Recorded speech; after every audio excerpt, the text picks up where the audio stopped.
Hello दोस्तों, आज हम प्रेमचंद जी द्वारा लिखी एक कहानी का पाठ करने जा रहे हैं जो उनके कथा संग्रह मानसरोवर के 5वें भाग में संकलित है। कहानी का शीर्षक है निमंत्रण। कहानी कुछ इस प्रकार है। पंडित मोटेराम शास्त्री ने अंदर जाकर अपने विशाल उदर पर हाथ फेरते हुए यह पंचपद स्वर में गाया। अजगर करे न चाकरी, पंछी करे न काम, दास मलोका कह गए सबके दाता राम। सोना ने प्रफुल्लित होकर पूछा, कोई मीठी ताजी खबर है क्या? शास्त्री जी ने पैंतरे बदलकर कहा, मार लिया आज, ऐसा ताक कर मारा कि चारों खाने चित। सारे घर का न्योता, सारे घर का। वह बढ़ बढ़कर हाथ मारूंगा कि देखने वाले दंग रह जाएंगे। उधर महाराज अभी से अधीर हो रहे हैं। सोना, कहीं पहले की भांति अब की धोखा ना हो, पक्का पोढ़ा कर लिया है ना? मोटेराम ने मुंह छेड़ते हुए कहा, ऐसा असगुन मुंह से ना निकालो। बड़े जब तब के बाद यह शुभ दिन आया है। जो तैयारियां करनी हो कर लो। सोना, वह तो करूंगी ही, क्या इतना भी नहीं जानती? जन्म भर घास थोड़ी ही खोदती रही हूँ, मगर है घर भर का ना। मोटेराम, अब और कैसे कहूँ, पूरे घर भर का है। इसका अर्थ समझ में ना आया हो तो मुझसे पूछो। विद्वानों की बात समझना सबका काम नहीं। अगर उनकी बात सभी समझ ले तो उनकी विद्वत्ता का महत्व ही क्या रहे? बताओ, समझी? मैं इस समय बहुत ही सरल भाषा में बोल रहा हूँ, मगर तुम नहीं समझ सकी। बताओ, विद्वत्ता किसे कहते हैं? महत्व ही क्या का अर्थ बताओ। घर भर का निमंत्रण देना क्या दिल लगी है?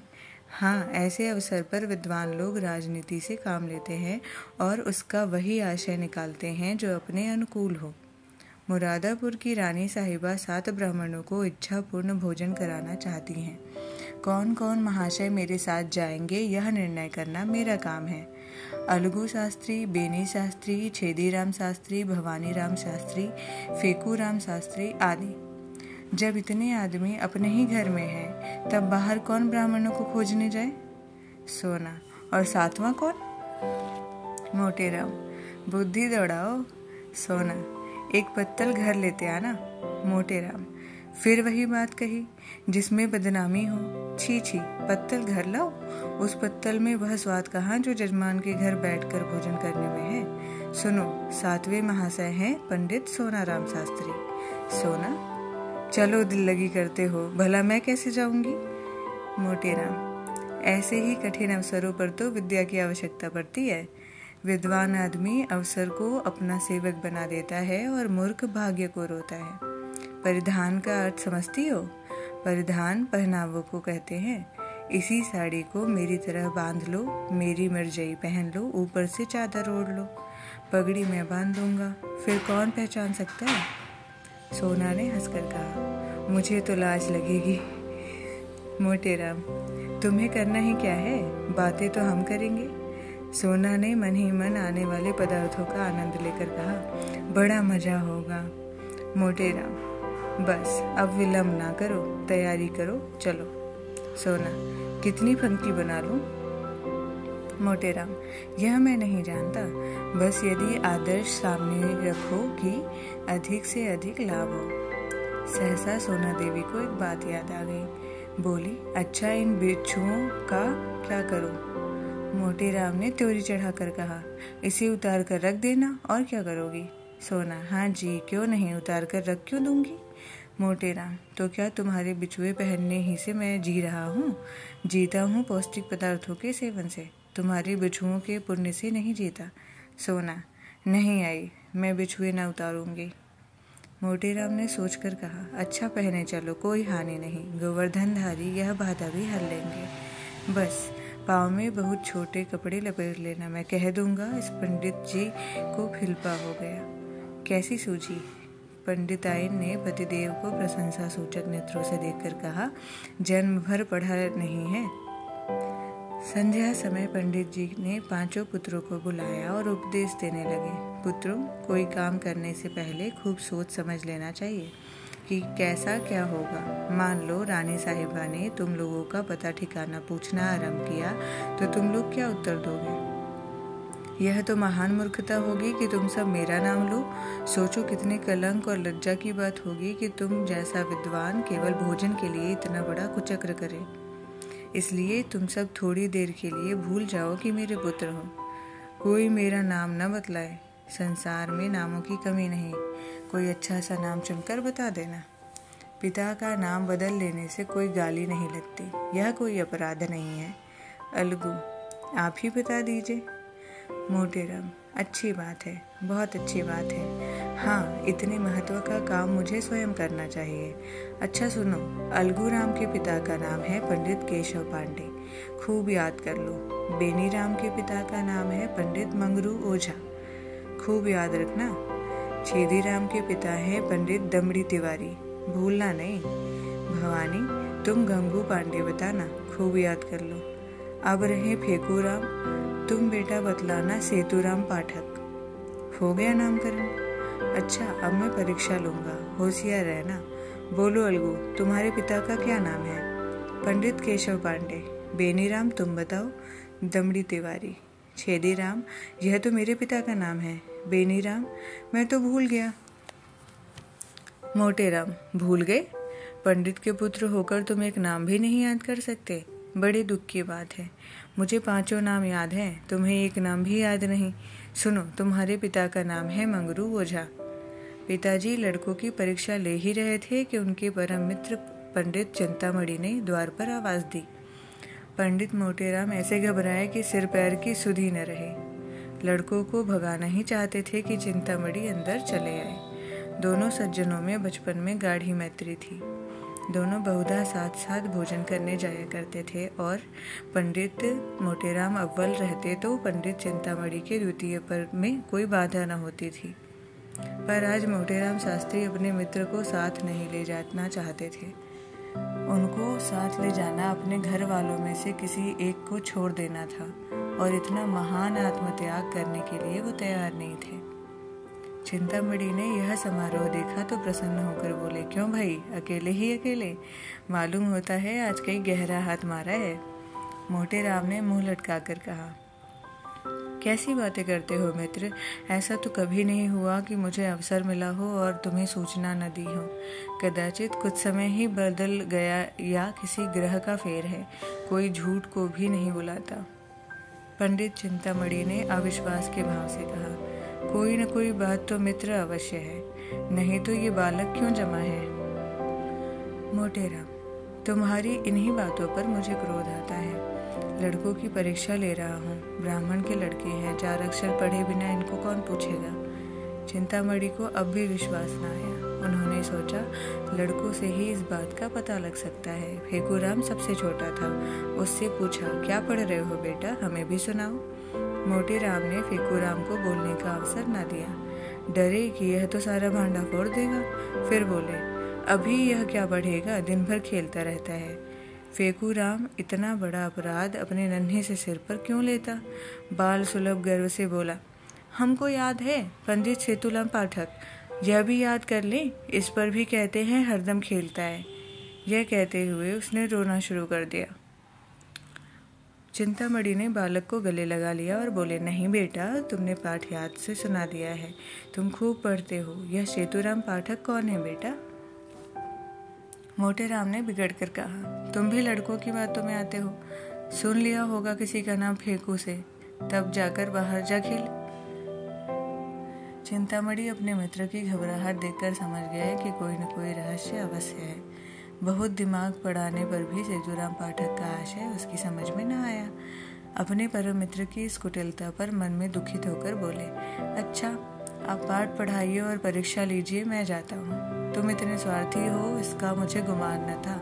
आज तुम्हारी मित्रता की परीक्षा हो गई। पंडित चिंतामणि बाहर चले गए। मोटेराम जी के पास उन्हें मनाने का समय न था। फिर परीक्षा लेने लगे। सोना ने कहा, मना लो, रूठे जाते हैं, फिर परीक्षा लेना। मोटेराम, जब कोई काम पड़ेगा मजा लूंगा। निमंत्रण की सूचना पाते ही इनका क्रोध शांत हो जाएगा।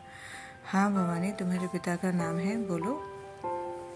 भवानी, गंगू पांडे। मोटे राम, और तुम्हारे पिता का नाम फेंकू? बता तो दिया, उस पर कहते हो पढ़ता नहीं। मोटे राम, हमें भी बता दो। फेंकू राम, सेतु राम पाठक तो है। मोटे राम, बहुत ठीक, हमारा लड़का बड़ा राजा है, आज तुम्हें अपने साथ बैठाएंगे और सबसे अच्छा माल तुम्हीं को खिलाएंगे। सोना, हमें भी कोई नाम बता दो।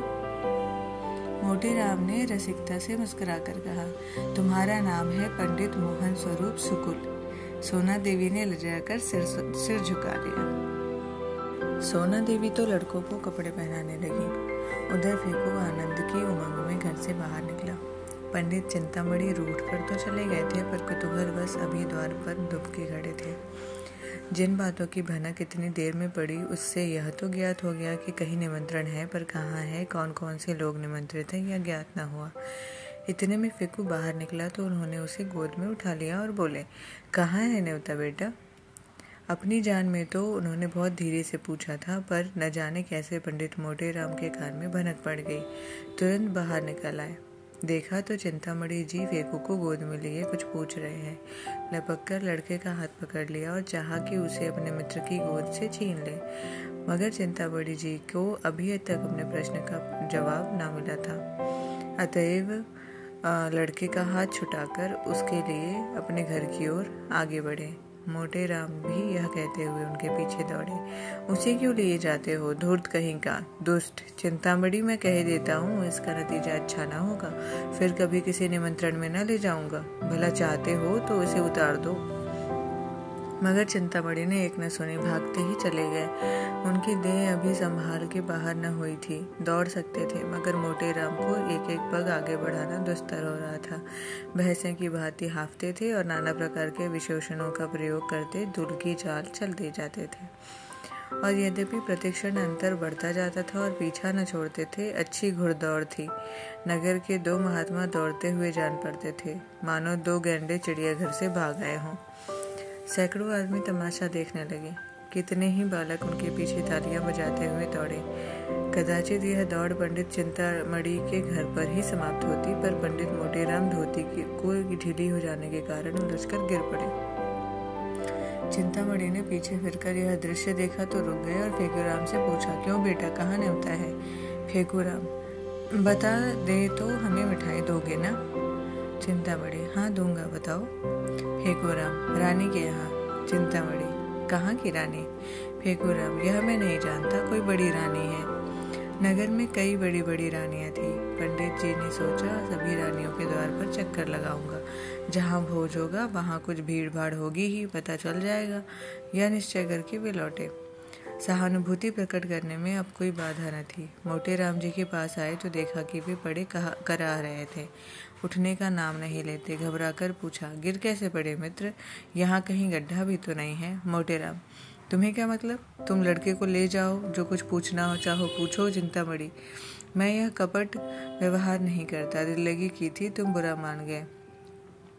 ले उठकर बैठ जा, राम का नाम लेके। मैं सच कहता हूँ, मैंने कुछ नहीं पूछा। मोटे राम, चल झूठा। चिंतामणि, जनेऊ हाथ में लेकर कहता हूँ। मोटे राम, तुम्हारी शपथ का विश्वास नहीं। चिंतामणि, तुम मुझे इतना धूर्त समझते हो? मोटे राम, इससे कहीं अधिक। तुम गंगा में डूबकर शपथ खाओ तो भी मुझे विश्वास न आए। चिंतामणि, दूसरा यह बात कहता तो मुँह उखाड़ लेता। मोटे राम, तो फिर आ जाओ। चिंतामणि, पहले पंडित आइन से पूछाओ। मोटे राम का यह व्यंग न सह सके, चट उठ बैठे और पंडित चिंतामणि का हाथ पकड़ लिया। दोनों मित्र में मल्लयुद्ध होने लगा। दोनों हनुमान जी की स्तुति कर रहे थे और उतने जोर से गरज गरज कर मानो सिंह दहाड़ रहे हों। बस ऐसा जान पड़ता था मानो दो पीपे आपस में टकरा रहे हों। मोटे राम, महाबली विक्रम बजरंगी। चिंतामणि, भूत पिशाच निकट नहीं आवे। मोटे राम, जय जय जय हनुमान गोसाई। चिंतामणि, प्रभु रखिए लाज हमारी। मोटे राम ने बिगड़कर बोला, यह हनुमान चालीसा में नहीं है। चिंतामणि, यह हमने स्वयं रचा है। क्या तुम्हारी तरह ही की रतन विद्या है? जितना कहा उतना रच दे। मोटे राम, अबे हम रचने पर आ जाएं तो एक दिन में 1,00,000 स्तुतियां रच डालें, किंतु इतना अवकाश किसे है? दोनों महात्मा अलग खड़े होकर अपने अपने रचना कौशल की डींगे मार रहे थे। मल्ल युद्ध शास्त्रार्थ का रूप धारण करने लगा। दो विद्वानों के लिए उचित है इतने में किसी ने चिंतामणि के घर जाकर कह दिया कि पंडित मोटेराम शास्त्री और चिंतामणि में बड़ी लड़ाई हो रही है। चिंतामणि 3 महिलाओं के स्वामी थे, कुलीन ब्राह्मण थे, पूरे 20 बिस्वे, उस पर विद्वान भी उच्च कोटि के, दूर दूर तक यजमानी चलती थी। ऐसे पुरुषों को सब अधिकार है। कन्या के साथ साथ जब प्रचुर प्रदक्षिणा भी मिलती हो तब कैसे इनकार किया जाए। इन तीनों महिलाओं का सारे मोहल्ले में आतंक छाया हुआ था। पंडित जी ने उनके नाम बहुत ही रसीले रखे थे। बड़ी स्त्री को अमृति, मंझली को गुलाब जामुन और छोटी को मोहन भोग कहते थे। पर मोहल्ले वालों के लिए तीनों महिलाएं त्रयताप से कम न थी। घर में नित्य आंसुओं की नदी बहती, खून की नदी तो पंडित जी ने भी कभी नहीं बहाई। अधिक से अधिक शब्दों की ही नदी बहाई, पर मजाल न थी कि बाहर का आदमी किसी को कुछ कह जाए। संकट के समय तीनों एक हो जाती थी। यह पंडित जी की नीति चातुर्य का सफल था।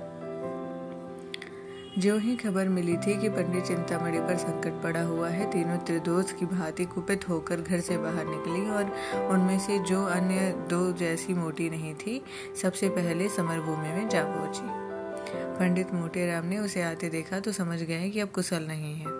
अपना हाथ छुटाकर बगटूट भागे, पीछे फिरकर भी न देखा। चिंतामणि ने बहुत ललकारा, पर मोटेराम के कदम न रुके। चिंतामणि: अजी आगे क्यों? ठहरो, कुछ मजा तो चखते जाओ। मोटेराम: मैं हार गया भाई, हार गया। चिंतामणि: अजी कुछ दक्षिणा तो लेते जाओ। मोटेराम ने भागते हुए कहा, दया करो भाई, दया करो। 8 बजते बजते पंडित जी मोटेराम ने स्नान और पूजा करके कहा, अब विलंब नहीं करना चाहिए। फंकी तैयार है ना? सोना: फंकी लिए तो कब से बैठी हूँ। तुम्हें तो जैसे किसी बात की सुधि ही नहीं रहती। रात को कौन देखता है कि कितनी देर तक पूजा करते हो। मोटेराम: मैं तुमसे 1 नहीं 1000 बार कह चुका कि मेरे कामों में मत बोला करो। तुम नहीं समझ सकती कि मैं इतना विलंब क्यों किया। तुम्हें ईश्वर ने इतनी बुद्धि ही नहीं दी। जल्दी चलने से अपमान होता है। यजमान समझता है लोभी है, भुक्खड़ है, इसलिए चतुर लोग विलंब किया करते हैं, जिससे यजमान समझे कि पंडित जी को इसकी सुधि ही नहीं है, भूल गए होंगे, बुलाने को आदमी भेजे। इस प्रकार जाने में जो महान महत्व है, वह मरभूखों की तरह जाने में क्या कभी हो सकता है। मैं बुलाने की प्रतीक्षा कर रहा हूँ, कोई न कोई आता ही होगा। लाओ थोड़ी फंकी। बालकों को खिला दी है ना? सोना: उन्हें तो मैंने साज को ही खिला दी थी। मोटेराम: कोई सोया तो नहीं? सोना: आज भला कौन सोएगा। सब भूख भूख चिल्ला रहे थे, मैंने 1 पैसे का चबेना मंगवा दिया। सबके सब ऊपर बैठे खा रहे हैं, सुनते नहीं हो। मारपीट हो रही है। मोटेराम ने दांत पीस कर कहा, जी चाहता है कि तुम्हारी गर्दन ऐंठ कर फेंक दो। भला इस बेला में चबेना मंगाने का क्या काम था। चबेना खा लेंगे तो वहाँ क्या तुम्हारा सिर खाएंगे। छी छी, जरा भी बुद्धि नहीं है। सोना ने अपराध स्वीकार करते हुए कहा, हाँ भूल तो हुई, पर सबके सब इतना कोलाहल मचाए हुए थे कि सुना नहीं जाता था। मोटेराम: रोते ही थे ना, रोने देती। रोने से उनका पेट न भरता, बल्कि और भूख खुलती। सहसा एक आदमी ने बाहर से आवाज दी, पंडित जी महारानी जी बुला रही हैं और लोगों को लेकर जल्दी चलो। पंडित जी ने पत्नी की ओर गर्व से देखा और कहा, देखा, इसे निमंत्रण कहते हैं, अब तैयारी करनी चाहिए। बाहर आकर पंडित जी ने इस आदमी से कहा, तुम एक क्षण और न आते तो मैं कथा सुनाने चला गया होता। बिल्कुल याद न थी। चलो अब बहुत शीघ्र आते हैं। 9 बजते बजते पंडित मोटेराम बाल गोपाल सहित रानी साहिबा के द्वार पर जा पहुंचे। रानी बड़ी विशालकाय एवं तेजस्वी महिला थी। इस समय ने कार चौकीदार तकिया लगाए तख्त पर बैठी हुई थी। 2 आदमी हाथ बांधे पीछे खड़े थे। बिजली का पंखा चल रहा था। पंडित जी को देखते ही रानी ने तख्त से उठकर चरण स्पर्श किया और इस बालक मंडली को देखकर मुस्कुराती हुई बोली, इन बच्चों को आप कहाँ से पकड़ लाए। मोटेराम: करता क्या, सारा नगर छान मारा, किसी पंडित ने आना स्वीकार न किया। कोई किसी के यहाँ निमंत्रित है तो कोई किसी के यहाँ। अब तो मैं बहुत चकराया। अंत में मैंने उनसे कहा, अच्छा आप नहीं चलते तो हरी इच्छा, लेकिन ऐसा कीजिए कि मुझे लज्जित ना होना पड़े। तब जबरदस्ती प्रत्येक घर से जो बालक मिला उसे पकड़ लाना पड़ा। क्यों फेकूराम, तुम्हारे पिता का क्या नाम है। फेकूराम ने गर्व से कहा, पंडित सेतुराम पाठक। रानी: बालक तो बड़ा होनहार है। और बालकों को भी उत्कंठा हो रही थी कि हमारी भी परीक्षा ली जाए। लेकिन जब पंडित जी ने उनसे कोई प्रश्न नहीं किया और उधर रानी ने भी फेकूराम की प्रशंसा कर दी, तब तो वे अधीर हो उठे। भवानी बोला, मेरे पिता का नाम है पंडित गंगू पांडे। छेदीराम बोला, मेरे पिता का नाम है दमड़ी तिवारी। बेनीराम ने कहा, मेरे पिता का नाम है पंडित मंगरू ओझा। अलगूराम समझदार था, चुपचाप खड़ा था। रानी ने पूछा, तुम्हारे पिता का क्या नाम है? अलगू को इस वक्त पिता का निर्दिष्ट नाम याद न आया, न यही सूझा कि कोई नाम ले ले। हतबुद्धि सा खड़ा रहा। पंडित मोटेराम ने जब उसकी ओर दांत पीस कर देखा, तब रहा सहा हवास भी गायब हो गया। फेकूराम ने कहा, बता दे भैया, भूल गए। रानी ने आश्चर्य से कहा, क्या अपने पिता का नाम भूल गया? यह तो विचित्र बात देखी। मोटेराम ने अलगू के पास जाकर कहा, क से है? अलगू ने बोला, केशव पांडे। अब तक क्यों चुप था? कुछ ऊंचा सुनता है सरकार। मैंने सामान तो बहुत सा मंगवाया है, सब खराब होगा, लड़के क्या खाएंगे? मोटेराम, सरकार इन्हें बालक न समझे, इनमें जो सबसे छोटा है यह 2 पत्तल खाकर उठेगा। जब सामने पत्तलें पड़ गई और भंडारी चांदी की थालों में एक से एक उत्तम पदार्थ ला लाकर परोसने लगा, तब पंडित मोटेराम जी आंखें खुली गई। उन्हें आए दिन निमंत्रण मिलते रहते थे, पर ऐसे अनुपम पदार्थ कभी सामने न आए थे। घी की ऐसी सौंधी सुगंध उन्हें कभी न मिली थी। प्रत्येक वस्तु से केवड़े और गुलाब की लपटें उठ रही थी। घी टपक रहा था। पंडित जी ने सोचा, ऐसे पदार्थों से कभी पेट भर सकता है? मनो खा जाऊं, फिर भी खाने की को जी चाहे। देवतागण इससे उत्तम और कौन से पदार्थ खाते होंगे?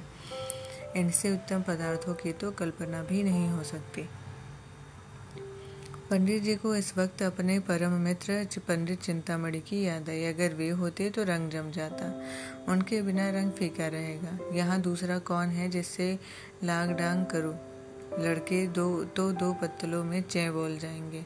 सोना कुछ साथ देगी, मगर कब तक? चिंतामणि के बिना रंग न गठेगा। वे मुझे ललकारेंगे तो मैं उन्हें ललकारूंगा। उस उमंग में पत्तलों की कौन गिनती? हमारी देखा देखी लड़के भी डट जाएंगे। ओह, बड़ी भूल हो गई। यह ख्याल मुझे पहले ना आया। रानी साहिबा से कहूँ, बुरा तो न मानेंगी? जो कुछ हो, एक बार जोर लगाना ही चाहिए। तुरंत खड़े होकर रानी साहिबा से बोले, सरकार आज्ञा हो तो कुछ कहूँ। कहिए महाराज, क्या किसी वस्तु की कमी रह गई? नहीं सरकार, किसी बात की कमी नहीं। ऐसे उत्तम पदार्थ तो मैंने कभी देखे भी न थे। सारे नगर में आपकी कीर्ति फैल जाएगी। मेरे एक परम मित्र पंडित चिंतामणि जी हैं, आज्ञा हो तो उन्हें भी बुला लूं। बड़े विद्वान कर्मनिष्ठ ब्राह्मण हैं। उनके जोड़ का इस नगर में दूसरा नहीं। मैं उन्हें निमंत्रण देना भूल गया, अभी सुधी आई। रानी, आपकी इच्छा हो तो बुला लीजिए, मगर आने जाने में देर होगी और भोजन परोस दिया गया है। मोटेराम, मैं अभी आता हूँ सरकार, दौड़ता हुआ जाऊंगा। रानी, मेरी मोटर ले लीजिए। जब पंडित जी चलने को तैयार हुए, तब सोना ने कहा, तुम्हें आज क्या हो गया है जो उन्हें बुलाने जा रहे हो? कोई साथ देने वाला भी तो चाहिए। मैं क्या तुमसे दब जाती? पंडित जी ने मुस्कुराकर कहा, तुम जानती नहीं, घर की बात और है, दंगल की बात और। पुराना खिलाड़ी मैदान में जाकर जितना नाम करेगा उतना नया पट्टा नहीं कर सकता। बहुत बल का काम नहीं, साहस का काम है। बस यहाँ भी वही हाल समझो। झंडे गाड़ दूंगा, समझ लेना। कहीं लड़के सो जाएं तो, और भूख खुल जाएगी, जगह तो मैं दूंगा। देख लेना, आज वह तुम्हें पछाड़ देगा। उसके पेट में तो शनिचर है। मोटेराम, बुद्धि की सर्वत्र प्रधानता रहती है। यह न समझो कि भोजन करने से कोई विद्या नहीं, विद्या ही है।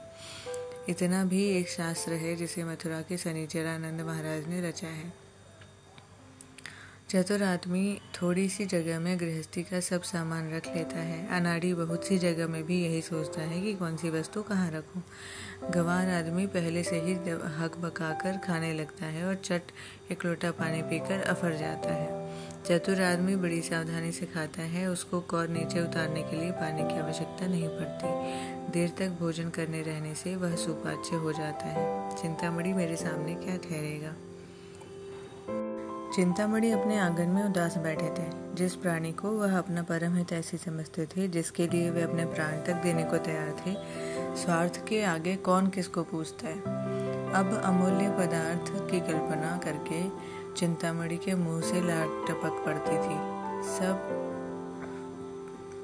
अब सामने पत्ता ला गई होगी, अब थालों में अमृतियाँ लिए भंडारी जी आए होंगे। ओहो, कितने सुंदर कोमल कुरकुरी रसीली इमरतियाँ होंगी। अब बेसन के लड्डू होंगे, मुंह में रखते ही घुल जाते होंगे, जीभ भी न झुलानी पड़ती होगी। अब मोहन भोग आया होगा। आए रे दुर्भाग्य, मैं यहाँ पड़ा सड़ रहा हूँ और वहाँ वह बाहर। बड़े निर्दयी हो मोटे राम, तुमने इस निष्ठुरता की आशा न की थी। अमरती देवी ने बोली, तुम इतना दिल छोटा क्यों करते हो? पितृपक्ष तो आ ही रहा है, ऐसे ऐसे न जाने कितने आएंगे। चिंतामणि, आज किसी अभागे का मुंह देखकर उठा था। लाओ तो पतरा देखूं कैसा मुहूर्त है। अब नहीं रहा जाता, सारा नगर छान डालूंगा, कहीं तो पता चलेगा। नाशिका तो दाहिनी चल रही थी। एकाएक मोटर की आवाज आई। उसके प्रकाश से पंडित जी का सारा घर जगमगा उठा। वे खिड़की से झांकने लगे तो मोटे राम को उतरते देखा। एक लंबी सांस लेकर चारपाई पर गिर पड़े। मन में कहा, दुष्ट, भोजन करके अब यहाँ मुझसे बखान करने आया है। अमरती देवी ने पूछा, कौन है दाढ़ीजार, इतनी रात को जगावत है? मोटे राम, हम हैं हम, गाली न दो। अमरती, अरे दूर मुझे से, तय कौन है? कहते हैं हम हैं हम, को जाने तय को, हंस। मोटे राम, अरे हमारी बोली नहीं पहचानती हो? खूब पहचान लो, हम हैं तुम्हारे देवर। अमरती, ए दूर, तोरे मुंह में का लागे, तोर लहास उठे, हमार देवर बना थे दाढ़ीजार। मोटे राम, अरे हम हैं मोटेराम शास्त्री, क्या इतना भी नहीं पहचानती? चिंतामणि घर में है। अमरती ने किवाड़ खोल दिया और तिरस्कार भाव से बोली, अरे तुम थे तो नाम क्यों नहीं बताते थे? जब इतनी गालियां खा ली तो निकला, क्या है क्या है? मोटेराम, कुछ नहीं, चिंतामणि को शुभ संवाद देने आया हूँ। रानी साहिबा ने उन्हें याद किया है। अमरती, भोजन के बाद बुलाकर क्या करेंगी? मोटेराम, अभी भोजन कहाँ हुआ है? मैं जब इनकी विद्या, कर्मनिष्ठा, सद्विचार की प्रशंसा की तब मुग्ध हो गई। मुझसे कहा कि उन्हें मोटर पर लाओ। क्या सो गए? चिंतामणि चारपाई पर पड़े पड़े सुन रहे थे। जी में आता था चलकर मोटेराम के चरणों पर गिर पड़ो। उनके विषय में अब तक जितने भी कुत्सित विचार उठे थे सब लुप्त हो गए। ग्लानि का आविर्भाव हुआ। रोने लगे। अरे भाई, आते हो या रोते ही रहोगे? यह कहते हुए मोटेराम उसके सामने जाकर खड़े हो गए। चिंतामणि, तब क्यों न ले गए? जब इतनी दुर्दशा कर लिए तब आए। अभी तक पीठ में दर्द हो रहा है। मोटेराम, अजी वह तर माल खिलाऊंगा कि सारा दर्द वर्द भाग जाएगा। तुम्हारे यजमानों को भी ऐसे पदार्थ न हुए होंगे। आज तुम्हें बदकर पछाड़ूंगा। चिंतामणि, तुम बेचारे मुझे क्या पछाड़ोगे? सारे शहर में तो कोई ऐसा माई का लाल नहीं दिखाई देता। हमें शनिचर का इष्ट है। मोटेराम, अजी वहाँ बरसों तपस्या की है। भंडारे का भंडारा साफ कर दें और इच्छा ज्यों की त्यों बनी रहे। बस यही समझ लो कि भोजन करके हम खड़े नहीं रह सकते। चलना तो दूसरी बात है, गाड़ी पर लद कर आते हैं। चिंतामणि, तो यह कौन बड़ी बात है? यहाँ तो टिकटी पर उठाकर लाए जाते हैं। ऐसी ऐसी डकारे लेते हैं कि जान पड़ता है बम गोला छूट रहा है। एक बार खुफिया पुलिस ने बम गोले के संदेह में घर में तलाशी तक कर ली थी। मोटेराम, झूठ बोलते हो, कोई इस तरह की डकार सकता है? चिंतामणि, अच्छा तो आकर सुन लेना, डर कर भाग न जाओ तो सही। एक क्षण में दोनों मित्र मोटर पर बैठे और मोटर चल पड़ी। रास्ते में पंडित चिंतामणि को शंका हुई कि कहीं ऐसा न हो कि मैं पंडित मोटेराम का पिछलगुआ समझा जाऊं और मेरा यथेष्ट सम्मान न हो। उधर पंडित मोटेराम को भी यह भय हुआ कि कहीं ये महाशय मेरे प्रतिद्वंदी न बन जाएं और रानी साहिबा पर अपना रंग न जमा लें। दोनों अपने अपने मंसूबे बांधने लगे। जो ही मोटर रानी के भवन में पहुंची, दोनों महाशय उतरे। अब मोटेराम चाहते थे कि पहले मैं रानी के पास पहुंच जाऊं और कह दूं कि पंडित को ले आया, और चिंतामणि चाहते थे कि पहले मैं रानी के पास पहुंचूं और अपना रंग जमा दूं। दोनों कदम बढ़ाने लगे। चिंतामणि हल्के होने के कारण जरा आगे बढ़ गए और तो मोटेराम दौड़ने लगे। चिंतामणि भी दौड़ पड़े। घुड़दौड़ सी होने लगी। मालूम होता था कि दो गंडे भागे जा रहे हैं। अंत में मोटेराम ने हाफते हुए कहा, राजसभा में दौड़ते हुए जाना उचित नहीं है। चिंतामणि, तो तुम धीरे धीरे आओ ना, दौड़ने को कौन कहता है? मोटेराम, जरा जरा रुक जाओ, मेरे पैर में कांटा गड़ गया है। चिंतामणि, तो निकाल लो, तब तक मैं चलता हूँ। मोटेराम, मैं न कहता तो रानी तुम्हें पूछती भी ना। मोटेराम ने बहुत बहाने किए पर चिंतामणि ने एक न सुनी। भवन में पहुंचे। रानी साहिबा बैठी कुछ लिख रही थी और रह रहकर द्वार की ओर ताक लेती थी कि सहसा पंडित चिंतामणि उनके सामने आ खड़े हुए और यूं स्तुति करने लगे। हे यशोदे तू बालकेशव मुरार नामा। रानी, क्या मतलब? अपना मतलब कहो। चिंतामणि, सरकार को आशीर्वाद देता हूँ। सरकार ने इस दास चिंतामणि को निमंत्रित करके कितना अनुग्रह किया है, उसका बखान शेषनाग अपने सहस्र जीवा द्वारा भी नहीं कर सकते। रानी, तुम्हारा ही नाम चिंतामणि है, वे कहाँ रह गए? पंडित मोटेराम शास्त्री। चिंतामणि, पीछे आ रहा है सरकार, मेरे बराबर आ सकता है भला? मेरा तो शिष्य है। रानी, अच्छा, वे आपके शिष्य हैं? चिंतामणि, मैं अपने मुंह से अपनी बड़ाई नहीं करना चाहता सरकार, विद्वानों को नम्र होना चाहिए, पर जो यथार्थ है वह तो संसार जानता है। सरकार, मैं किसी वाद विवाद नहीं करना चाहता, यह तो मेरा अनुशीलन नहीं। मेरे शिष्य भी बहुधा मेरे गुरु बन जाते हैं, पर मैं किसी से कुछ नहीं कहता। जो सत्य है वह सभी जानते हैं। इतने में पंडित मोटेराम भी गिरते पड़ते हाफते हुए आ पहुंचे और यह देखकर कि चिंतामणि भद्रता और सभ्यता की मूर्ति बने खड़े हैं, वे देवोपम शांति के साथ खड़े हो गए। रानी, पंडित चिंतामणि बड़े साधु प्रवृत्ति एवं विद्वान हैं, आप उनके शिष्य हैं, फिर भी वे आपको अपना शिष्य नहीं कहते। सरकार, मैं इनका दासानुदास हूँ। चिंतामणि, जगत तारिणी, मैं इनके चरण रज हूँ। मोटेराम, रिपुदल संहारिणी, मैं इनके द्वार का कुकर हूँ।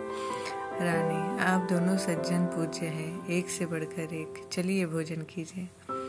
सोना रानी बैठी पंडित मोटेराम की राह देख रही थी। पति की इस मित्र भक्ति पर उन्हें बड़ा क्रोध आ रहा था। बड़े लड़कों के विषय में कोई चिंता न थी, लेकिन छोटे बच्चों के सो जाने का भय था। उन्हें किस्से कहानियां सुनाकर बहला रही थी कि भंडारी ने आकर कहा, महाराज चलो। दोनों पंडित आसन पर बैठ गए। फिर क्या था, बच्चे कूद कर भोजनशाला में जा पहुंचे। देखा तो दोनों पंडित दो वीरों की भांति आमने सामने डटे बैठे हैं। दोनों अपना अपना पुरुषार्थ दिखाने के लिए अधीर हो रहे हैं। चिंतामणि, भंडारी जी, तुम परोसने में बड़ा विलम्ब करते हो, क्या भीतर जाकर सोने लगते हो? भंडारी, चुपाई मारे बैठे रहो, जौन कुछ हुई सब आए जाई, घबराए का नहीं होत, तुम्हारे सिवाय और कोई जिवैया नहीं बैठा है। मोटेराम, भैया, भोजन करने से पहले कुछ देर सुगंध का स्वाद तो लो।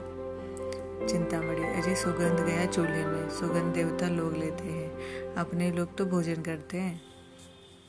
मोटेराम, धीरज धरो भैया, सब पदार्थों को आ जाने दो, ठाकुर जी का भोग तो लग जाए। चिंतामणि, तो बैठे क्यों हो, तब तक भोग ही लगाओ, एक बाधा तो मिटे। नहीं तो लाओ, मैं चटपट भोग लगा दूं, व्यर्थ देरी करोगे। इतने में रानी आ गई। चिंतामणि सावधान हो गए, रामायण की चौपाइयों का पाठ करने लगे।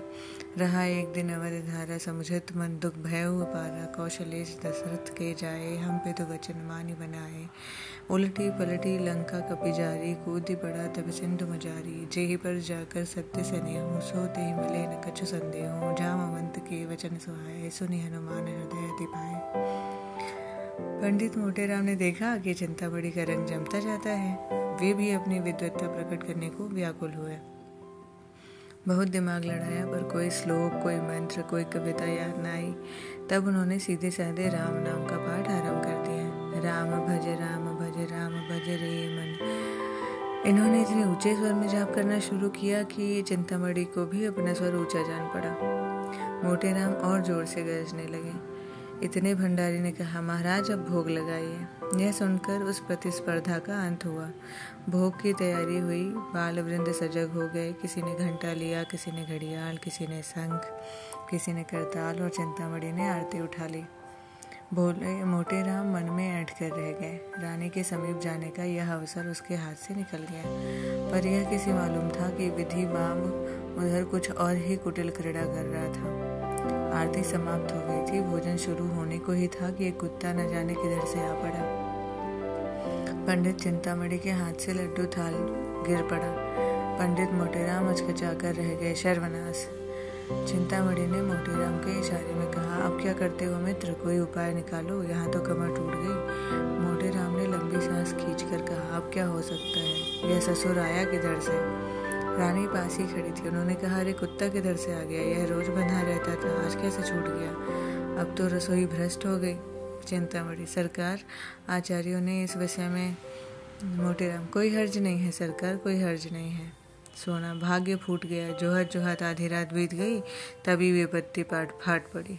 चिंतामणि, सरकार, स्वान के मुख से अमृत।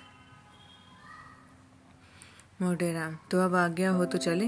रानी, हाँ और क्या, मुझे बड़ा दुख है कि इस कुत्ते ने आज इतना बड़ा अनर्थ कर डाला। तुम बड़े गुस्ताख हो गए टॉमी। भंडारी, ये पत्तल उठाकर मेहतर को दे दो। चिंतामणि सोना से, छाती फटी जाती है। सोना को बालकों पर दया आई। बेचारे इतनी देर देवोपम धैर्य के साथ बैठे थे। बस चलता तो कुत्ते का गला घोट देती, फिर बोलती, लड़कन का दोष नहीं है भरत, इन्हें काहे नहीं खवाए देत हो। चिंतामणि, मोटेराम महादुष्ट है, इसकी बुद्धि भ्रष्ट हो गई है। सोना, ऐसे तो विद्वान बने रहे, अब काहे नहीं बोलत बनत, मुंह में दही जम गया है, जीभे नहीं खुलत है।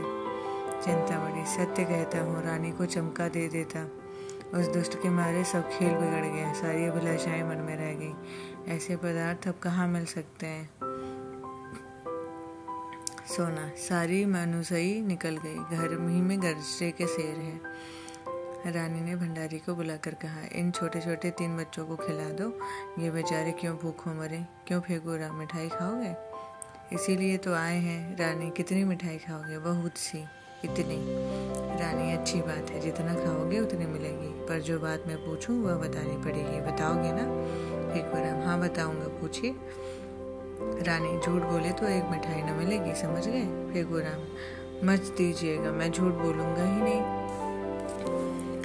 रानी, अपने पिता का नाम बताओ। मोटेराम, बच्चों को हरदम सब बातें स्मरण नहीं रहती, उसमें तो आते ही आते बता दिया था। रानी, मैं फिर पूछती हूँ, इसमें आपकी क्या हानि? चिंतामणि, नाम पूछने में कोई हर्ज नहीं है। मोटेराम, तुम चुप रहो चिंतामणि, नहीं तो ठीक न होगा, मेरे क्रोध को अभी तुम जानते नहीं, दबा बैठूंगा तो रोते भागोगे। रानी, आप तो व्यर्थ इतना क्रोध कर रहे हैं, बोलो फेंकूराम, चुप क्यों हो, फिर मिठाई न पाओगे। चिंतामणि, महारानी की इतनी दया दृष्टि तुम्हारे ऊपर है, बता दो बेटा। मोटेराम, चिंतामणि जी, मैं देख रहा हूँ तुम्हारे अधीन आए हैं, वह नहीं बताता, तुम्हारा साझा आए वहाँ से बड़े खैर ख्वाह बन के। सोना, अरे हाँ, लड़कन का ये सब पचवारा में का मतलब, तुमका धर्म पे मिठाई देव, न धर्म परे ना देव, ई का बाप का नाम बताओ तब मिठाई देव। फेंकूराम ने धीरे से नाम लिया। इस पर पंडित जी ने उसे जोर से डांटा कि उसकी आधी बात मुंह में ही रह गई। रानी, क्यों डांटते हो, उसे बोलने क्यों नहीं देते, बोलो बेटा।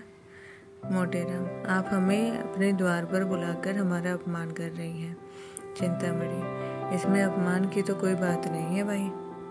मोटेराम, अब हम इस द्वार पर कभी ना आएंगे, यहाँ सत्पुरुषों का अपमान किया जाता है। अलगू, कहिए तो मैं चिंतामणि को एक पटक नहीं दूं। मोटेराम, नहीं बेटा, दुष्टों को परमात्मा स्वयं दंड देता है, चलो यहाँ से चले, अब भूलकर यहाँ न आएंगे। खिलाना न पिलाना, द्वार पर बुलाकर ब्राह्मणों का अपमान करना, तभी तो देश में आग लगी हुई है। चिंतामणि, मोटेराम, महारानी के सामने तुम्हें इतनी कटु बातें न करनी चाहिए। मोटेराम, बस चुप ही रहना, नहीं तो सारा क्रोध तुम्हारे ही सिर जाएगा। माता पिता का पता नहीं ब्राह्मण बनने चले हैं, तुम्हें कौन कहता है ब्राह्मण? चिंतामणि, सो कुछ मन चाहे कह लो, चंद्रमा पर थूकने से थूक अपने ही मुंह पर पड़ता है। जब तुम धर्म का एक लक्षण नहीं जानते तब तुमसे क्या बातें करूं, ब्राह्मण तो धैर्य रखना चाहिए। मोटेराम, पेट के गुलाम हो, ठाकुर सुहाती कर रहे हो कि एक आध पत्तल मिल जाए, यहाँ मर्यादा का पालन करते हैं। चिंतामणि, कह तो दिया भाई कि तुम बड़ी मैं छोटा, अब और क्या कहूँ, तुम सत्य कहते होगे, मैं ब्राह्मण नहीं शूद्र हूँ। रानी, ऐसा न कहिए चिंतामणि जी, इसका बदला न लिया तो कहना। यहाँ आते हुए पंडित मोटेराम बालक वृंद के साथ बाहर चले गए और भागे को कोसते हुए घर को चले। बार बार पछता रहे ऐसे कि दुष्ट चिंतामणि को क्यों बुला लाया। सोना ने कहा, भंडा फूटत फूटत बच गया, फेंकुआ नाव बताए देता, काहे रे, अपने बाप का नाय बताए देते। फेंकुराम, और क्या, वे तो सच सच पूछती थी। मोटेराम, चिंतामणि ने रंग जमा लिया, अब आनंद से भोजन करेगा। सोना, तुम्हारी एको विद्या काम ना आई, वो तो बाजी मार ले गया। मोटेराम, मैं तो जानता हूँ, रानी ने जानबूझकर कुत्ते को बुला लिया। सोना, मैं तो ओकरा मुँह देखते ताड़ गई कि हमका पहचान गई है। इधर तो लोग पछताते चले जाते थे, उधर चिंतामणि की 5 उंगलियां घी में थी। आसन मारे भोजन कर रहा था। रानी अपने हाथों से मिठाइयाँ परोस रही थी। वार्तालाप भी होता जाता था। रानी बड़ा धूर्त है। मैं बालकों को देखते ही समझ गई कि अपनी स्त्री को भेष बदल कर लाते उसे लज्जा न आई। चिंतामणि मुझे कोस रहे होंगे। रानी मुझसे उड़ने चला था। मैंने भी कहा, बच्चा तुमको ऐसी शिक्षा दूंगी कि उम्र भर याद करोगे।